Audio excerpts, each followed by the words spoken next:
Group 1 విద్యార్థులు మళ్ళీ ఆందోళన బాట పట్టున్నారు. గ్రూప్ 1 విద్యార్థులు మళ్ళీ ఆందోళనలో ఉన్నారు.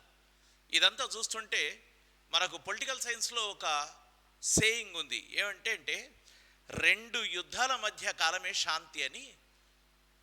తెలంగాణ పబ్లిక్ సర్వీస్ కమిషన్ అభ్యర్థులకు సంబంధించి నాకు ఒక స్లోగన్ కొత్తగా కనిపిస్తుంది. ఏంటంటే రెండు ఆందోళనల మధ్యకాలమే పరీక్షలు. అంతే, పరీక్షకు ముందు పరీక్షకు తర్వాత ఆందోళన, పరీక్షకు ముందు పరీక్ష తర్వాత ఏదో రకమైన ఉద్యమం రావడం అనేది జరుగుతున్నది. మీరు చూడండి, ఈ గ్రూప్ 1 ఎగ్జామినేషన్ గురించి ఈరోజు స్టూడెంట్స్ ఎవరైతే తమ కన్సర్న్స్ తీసుకొని తమ యొక్క బాధల్ని లేకపోతే తమకు అన్యాయం జరిగిందని మాట్లాడుతున్నారో వాళ్ళు సరిగ్గా ఎగ్జామినేషన్ పోస్ట్పోన్ ముందు కూడా జస్ట్ రోడ్ల మీద ఉండి పోస్ట్పోన్ కావాలని కోరుకున్నారు. పోస్ట్పోన్ కాకపోయేసరికి జస్ట్ నెక్స్ట్ డే పోయి ఎగ్జామ్ రాసుకున్నారు. మళ్ళీ రిజల్ట్ వచ్చిన నెక్స్ట్ డేని మళ్ళీ ఈరోజు రోడ్ల మీదకి వచ్చారు. ఎందుకు జరుగుతోంది ఇది? టీఎస్పీఎస్సి ఇంత ఇన్ఎఫిషియెంట్గా లేకపోతే ఇన్ని సమస్యలతో ఎందుకుంది అంటే ఇక్కడ ప్రాబ్లం విద్యార్థుల్లో ఉందా, టీఎస్పీఎస్సితో ఉందా? ఇక్కడ ప్రాబ్లం వ్యవస్థతో ఉందా, లేకపోతే ఈ వ్యవస్థలో ఏదో ఒక ఉద్యోగం సంపాదించుకోవాలనుకుంటున్న విద్యార్థుల్లో ఉందా? ఇది మనం ఆలోచించాల్సిన అవసరం ఉంది.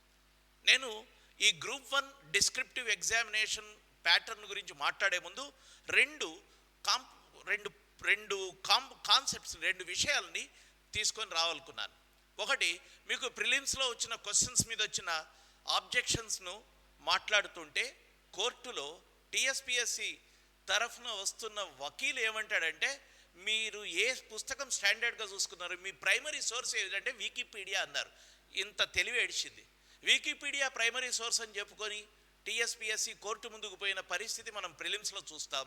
ఈరోజు గ్రూప్ 1 మెయిన్స్ అయిన తర్వాత మా డిస్క్రిప్టివ్ ఆన్సర్ సరిగా దిద్దలేదనే పరిస్థితి మనం చూస్తున్నాం. These two are the glaring examples of the not understanding the concept of examination by TSPSC. This is what I feel. ఎందుకంటే ఎగ్జామినేషన్ ప్యాటర్న్ మీద నీకు పట్టు ఉండాల్సిన అవసరం ఉంది, నీ క్వశ్చన్స్ మీద పట్టు ఉండాల్సిన అవసరం ఉంది. అది ప్రిలిమ్స్ అయితే ఒక రకంగాను, మెయిన్స్ అయితే ఒక రకంగాను. ఈరోజు ఎందుకు ఇంతమంది మార్కులు రాగానే పరేషాన్ అయినారు? మీకు ప్రిలిమ్స్ లాగా ఆబ్జెక్టివ్ టైప్ అయితే నంబర్ ఆఫ్ మార్క్స్ చూసుకొని ప్రాబ్లమ్స్ తయారవుతాయి, క్వశ్చన్స్ తప్ప రైటా ఉంటుంది. ఈరోజు ఈ వచ్చిన మార్కులు చాలా వేల సంఖ్యలో మంది మాకు ఇన్ని మార్కులు రాకూడదు, కొంతమంది అంటే కొంత వందల మంది లేకపోతే కొంత పదుల సంఖ్యలోనూ కాదు, a few thousands of the students are not happy with their marks. Only those who have got very good marks, though they haven't expected, some at least. I met some students, అసలు ఇంత వస్తుందని అనుకోలేదని సంతోషిస్తున్న వాళ్ళు కూడా ఉన్నారు, ఎక్కువ రావాల్సి ఉండింది రాలేదంటున్న వాళ్ళు ఉన్నారు. ఎందుకు ఈ డిస్క్రిపెన్సీ, ఎందుకు ఇది జరుగుతుంది? This is what we have to understand. The first and foremost aspect I want to talk about is, మొట్టమొదట మనం మాట్లాడుకోవాల్సింది injustice in evaluation for the critical, analytical and conceptual answers అనేది వస్తుంది మనకు. చాలామంది మాట్లాడుతుంది ఏంటంటే, నేను చాలా అనలిటికల్గా రాస్తున్నాను ఒక క్వశ్చన్ని, నేను చాలా విషయాల్ని విశ్లేషణాత్మకంగా రాశాను, కాన్సెప్ట్స్ కోట్ చేస్తూ రాశాను, కానీ మార్కులు తక్కువ వచ్చాయి. నేను బయోటెక్నాలజీ మీదో లేకపోతే సైన్స్ అండ్ టెక్నాలజీలోనూ ఎంత అద్భుతమైన కాన్సెప్ట్స్ నేను రాశాను, చాలా డీటెయిల్గా అనలిటికల్గా రాశాను, కానీ మ్యాటర్ ఆఫ్ ఫ్యాక్ట్స్ లేక డేటా ఇచ్చిన వాళ్ళకు చాలా మార్కులు వచ్చినాయి. వాళ్ళు నా ఫ్రెండ్సే, ఇంత కాన్సెప్చువల్గా అనలిటికల్గా రాస్తే నాకు మార్కులు రాలేవని చెప్తున్నారు. ఇది మొట్టమొదటి విషయం. ఎవరైతే నిజానికి గ్రూప్ 1 ఎగ్జామినేషన్ మేము క్లాస్ రూమ్లో చెప్తాం, I feel that this is the defeat of the best teachers and best practices. ఈ రకమైన ఎవాల్యుయేషన్ వల్ల నేనేం ఫీల్ అవుతున్నాను, ఫర్ ఎగ్జాంపుల్ మై సెల్ఫ్, క్లాస్లో ప్రతిరోజు చెప్తున్నది అదే, మీరు కాన్సెప్చువల్గా చదవాలి. అది ప్రిలిమ్స్ అయినా మెయిన్స్ అయినా కాన్సెప్చువల్గా చదివితేనే మీకు పట్టు ఉంటుంది సబ్జెక్ట్లో అంటాం. డిస్క్రిప్టివ్కి వచ్చేటప్పటికి ఏం చెప్పినాం క్లాస్ రూమ్లో, we said very very clearly, నా క్లాస్ రూమ్లో నేను ఎప్పుడు చెప్పేది అదే, మీ ఆన్సర్ క్రిటికల్గా ఉండాలి, అనలిటికల్గా ఉండాలి. డిస్క్రిప్టివ్ ఆన్సర్లో ఉన్న స్ట్రెంగ్త్ అదే. అందుకే చూడండి, మీ ఎగ్జామినేషన్లో క్రిటికల్లీ ఎవాల్యుయేట్, ఎలిసిడేట్, ఎగ్జామిన్ లాంటి పదాలతో క్వశ్చన్స్ ఇస్తారు. అట్లాంటి క్వశ్చన్స్ ఇచ్చినప్పుడు మీ ఆన్సర్స్ ఎట్లా ఉండాలి? స్టాటిస్టిక్స్, డేటా, బుల్లెట్ పాయింట్లు కాదు, మీ విశ్లేషణ ఉండాలి. మీకు అర్థమైన దాన్ని మీ మాటల్లో దాన్ని రిప్రజెంట్ చేయాలి. You are the advocates. కోర్టులో ఒక జడ్జి ముందు అడ్వకేట్ వాదించినట్టుగా ఆ ప్రశ్నకు సంబంధించిన మీ వాదన ఉండాలని నేను క్లాస్ రూమ్లో చెప్తున్నాను. Even today that stands valid. Descriptive ఆన్సర్స్లో ఈ రకమైన ఆన్సర్సే ఉండాలి, ఇదే వ్యాలిడిటీ. కానీ ఈరోజు గ్రూప్ 1 ఎగ్జామినేషన్ రాసిన వాళ్ళందరి ప్రాబ్లం అదే. మేము కాన్సెప్చువల్గా రాస్తే మాకు మార్కులు రాలేదు, మేము అనలిటికల్గా రాస్తే మాకు మార్కులు రాలేదు, మా డిస్క్రిప్టివ్ ఆన్సర్ వ్యాలిడేషన్ సరిగా జరగలేదు, ఎవాల్యుయేషన్ సరిగా జరగలేదు. This has to be answered by the TSPSC, that is present day TGPSC. పేరు ఏం మారినా పెద్ద విషయాలు మారవు అనేది నాకు అర్థమవుతున్నది. కాబట్టి అది టీఎస్పిఎస్సి అయినా టీజీపీఎస్సి అయినా మనం స్పష్టంగా అర్థం చేసుకోవాల్సిన విషయం ఏంటంటే, ఈరోజు ఎవాల్యుయేషన్లో ఇది ముఖ్యమైన పాయింట్గా నేను మాట్లాడుతున్నాను. ఎందుకంటే చాలా అంశాలు ఇంతకుముందు చాలామంది మాట్లాడుతున్నారు, చాలామంది ముందుకు తీసుకొస్తున్నారు. ఏజ్ విషయం కావచ్చు, మీడియం విషయం కావచ్చు, those are all to be answered by the TSPSC. TGPSC ఈరోజు అది ఆన్సర్ చేయాల్సిన అవసరం ఉంది. ఏ అనుమానాలు స్టూడెంట్స్కి ఉన్నాయో అది నివృత్తి చేయకుండా పోకూడదు. వెబ్ నోట్ ఇచ్చింది, కొంతమంది రూమర్స్ అంటున్నారు. రూమర్స్ అన్న పదం పక్కన పెట్టండి. అనుమానాలు నివృత్తి చేయాల్సిన అవసరం టీజీపీఎస్సికి ఉంది. ఎందుకు అంటే అన్నిటికంటే కాన్సెప్చువల్, నేను డిస్క్రిప్టివ్ ఆన్సర్ కాబట్టి నేను మొట్టమొదట పట్టుకున్నది మీ ఎవాల్యుయేషన్లో కాన్సెప్చువల్ ఆన్సర్స్కి, అనలిటికల్ ఆన్సర్స్కి, క్రిటికల్ ఎవాల్యుయేషన్కి జస్టిఫికేషన్ జరగలేదు అనేది అందరూ మాట్లాడుతున్న విషయం. ఇది ఎందుకు జరిగింది అంటే, mainly TGPSC has given some key to the examiners. ఇదిగోండి ఈ పాయింట్స్ ఉంటే మీరు మార్కులు వేయాలని చెప్పేసి తీసుకొని వచ్చి ముందు పెట్టింది. ఆ ముందు పెట్టిన దాంతో ఆ ఎగ్జామినర్స్ కూడా ఎన్ని పేపర్లు దిద్దాలి, ఇన్ని నెలలు, 3 నెలలు ఒక టీడీఎస్ జాబ్, 3 నెలలు ఒక యుద్ధంలాగా 21,000 పేపర్లు దిద్దే క్రమంలో వాళ్ళ ముందున్న కీని పట్టుకొని అట్లా ఉంటే పెద్ద కత్తి తీసుకొని కోసుకుంటూ పోయింటారు. ఆ కోతల్లో భాగంగా క్రిటికల్ ఎవాల్యుయేషన్కి లేకపోతే అనలిటికల్ స్కిల్స్కి వేటుపడింది. This is what has happened. I believe ఎందుకంటున్నాను, now it is in the court of the TGPSC to clarify these things. మీరు కీ ఇచ్చారా లేదా, ఒక కీ ఇచ్చి ఈ పాయింట్స్ ఉంటేనే మార్కులు వేయాలి అని మీరు చెప్పారా లేదా చెప్పాలి. ఈ పాయింట్స్ ఉంటేనే మార్కులు వేయాలి అని చెప్పినప్పుడు, ఈ పాయింట్స్ ఉంటేనే మార్కులు వేయాలన్నప్పుడు కొంచెం అవుట్ ఆఫ్ ద బాక్స్ ఆలోచించి క్రిటికల్గా రాస్తున్న వాళ్లకు మార్కులు పడవు. ఇది జరిగిందా లేదా చెప్పాల్సిన బాధ్యత దీంతో ఉంది. మీకు prelims objective type examination conduct చేయడానికి ప్రతి క్వశ్చన్ పేపర్లో 4, 5 తప్పులు, 6 తప్పులు, మళ్ళీ రీవాల్యుయేషన్లు ఉంటాయి.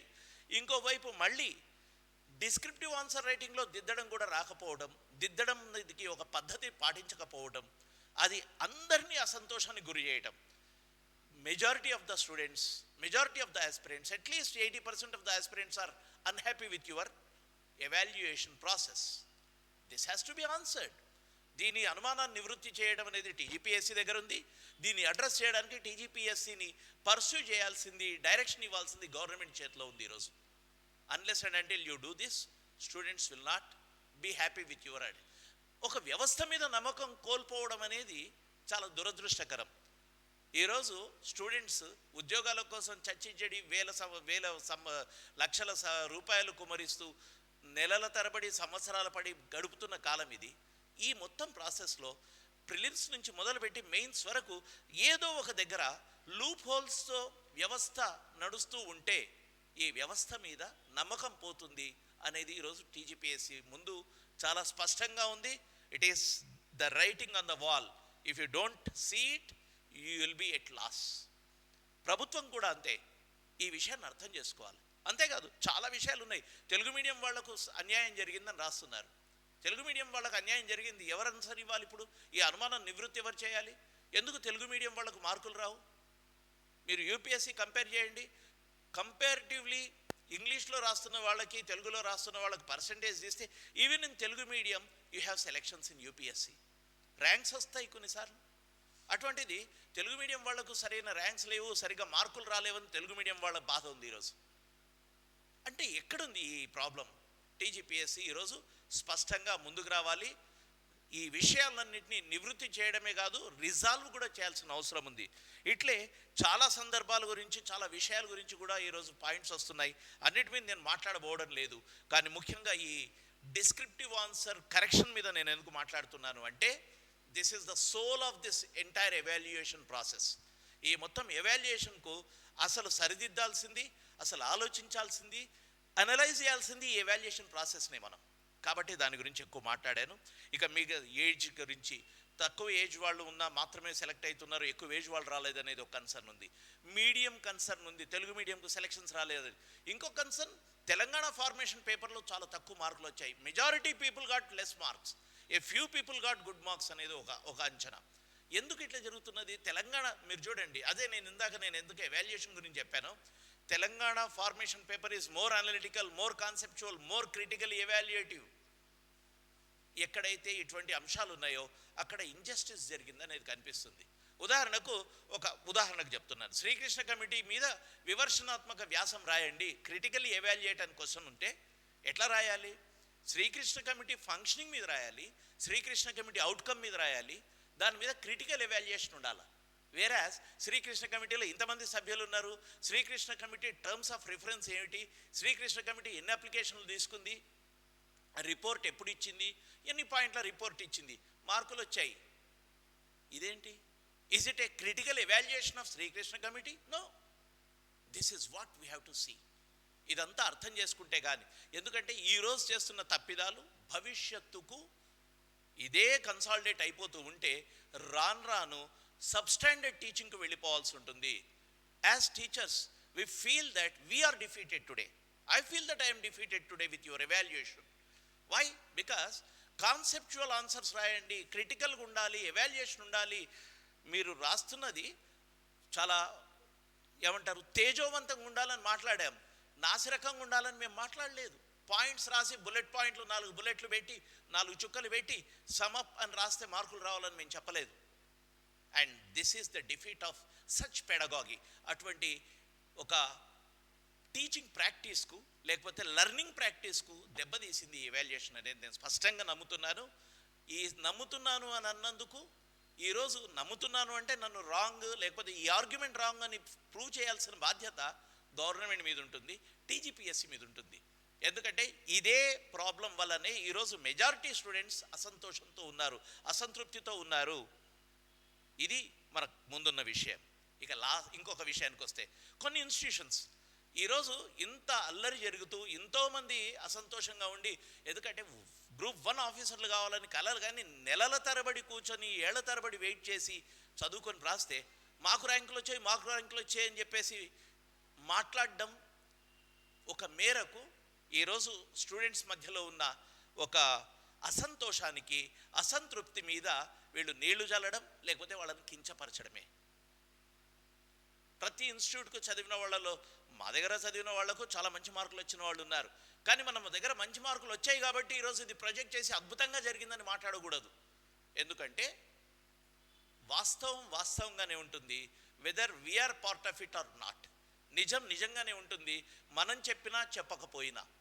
కాబట్టి ర్యాంకులు రావడం వల్ల, బోస్ట్ చేసుకోవడం వల్ల ఈరోజు ఇన్స్టిట్యూషన్స్కు ఒరిగేదేం లేదు.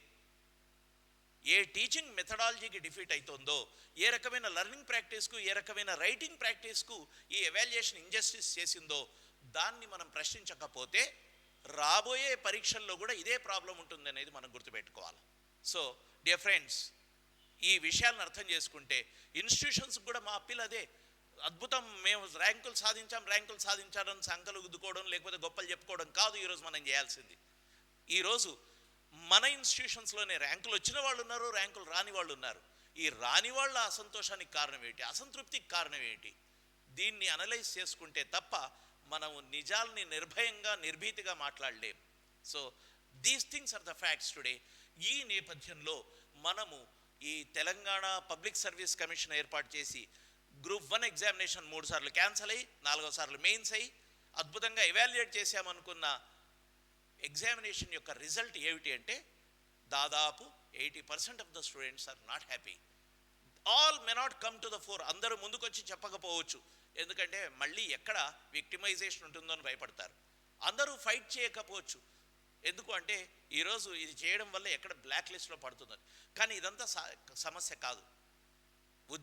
ఏ ఉద్యమం చేసి అయితే క్యాన్సలేషన్స్ చేసుకొని ఈరోజు మెయిన్స్ రాసుకున్నారో వాళ్లకు న్యాయం జరగాలి. న్యాయం జరగాలంటే the only way is TGPSC should come forward to clear all the problems. ఏ అనుమానాలు ఉన్నాయో వాటిని నివృత్తి చేయాలి.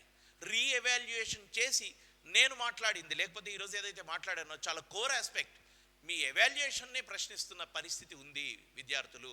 ఆ ఎవాల్యుయేషన్ తప్పు జరగలేదు అని ముందుకొచ్చి ర్యాండమ్గానైనా, ఒక ర్యాండమ్ అంటే ఒకటి రెండు పేపర్లు కాదు, కొన్ని వందల పేపర్లు ర్యాండమ్గానైనా రివ్యూ ఎవాల్యుయేట్ చేసి చూపించాలి. చూడండి మేము ఇట్లా చేసాం, ఇది కరెక్ట్గా ఉంది అని చేయించగలిగితే అనుమానాలను నివృత్తి అవుతాయి.